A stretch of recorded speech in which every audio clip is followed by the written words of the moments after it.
একটু খাবার পাক করি, হ্যাঁ বুঝলাম জানি মহিলার পাক করা কত কষ্ট। বারে বারে আগুন জ্বালি, বারে বারে নিভে যায়, কত কষ্ট। ধোঁয়া আরে বাবা রে বাবা, গ্যাসের চুলা আছে, তারপরও গরুর খাবার বারে পাক করি।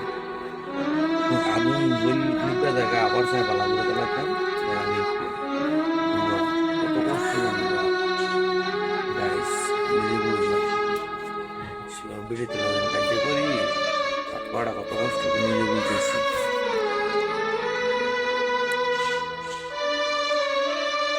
না লাগাইলে বুঝতাম নইলে আগুন যদি না লাগাইতাম অনেক কষ্ট। এই ধোঁয়া মোয়া উঠতে, এই যে আলু সিদ্ধ করতেছে আর চাউল ভাত ফাঁকুন গরুর, অনেক কষ্ট গাইস, অনেক কষ্ট।